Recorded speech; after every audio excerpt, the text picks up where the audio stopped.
it was the most demanding time of my life, but we were very, very successful. I made a commitment to the company to make them top singles label. They were, I think, possibly top or one of the top album labels, but they were a bit short on singles. I mean, that was a time when you could sell Dylan in a brown paper bag, you know. But singles we were difficult with. So I turned the impetus of the company towards singles, knowing that if you got the hit singles, you had the albums anyway. So, and we had a fantastic run of success with singles, with particularly David Essex. I was kind of rather proud of.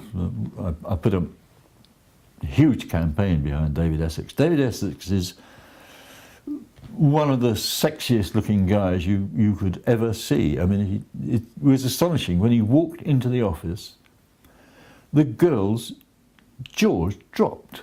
And he was unknown at the time. He wasn't a star or anything, but this young man and his brothel creepers and his DA, and they just, that's how he was. And he had so much appeal. So we did the whole business. We hired David Bailey and got him a lovely white suit and took, you know, super pictures and really stood on our heads to make everything work for David, and it did. And I was under a lot of pressure then because David wanted to release Rock On as a single, and Dick Asher, the boss, said no because it had already appeared on a K-Tel compilation album. But I fought for it and won, and of course it was a very successful single. I also managed to persuade the Americans to release it, and they were under a lot of pressure from me to release it, and it made #2 in America too, against a lot of opposition. But I had good ears at that time. I could tell a single. They come and go. I haven't got them now. Haven't had good ears for years, but when you've got good ears, they're gold dust. Well, when I first went to CBS, they would send free copies of every single they released out to shops that did a return to the charts. But I decided and persuaded them that this was dumb because,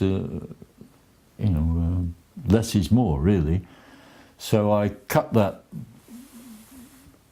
practice out and would then only send, we'd send free copies to shops that did returns to the charts. And everybody knew which shops returned to the charts.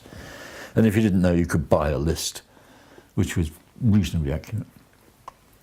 But as I say, by then I knew virtually every retailer by their first name. So I would only then send out a few free copies of records that had what we called legs. You know, it was showing something. It was either getting played on local radio or on national radio, or it had a life. Because as you know, probably better than anybody, it's very much less than 5% of records that are released have any kind of life. The rest just die and they just become fodder. So there's no point sending out, a lot of no-hopers.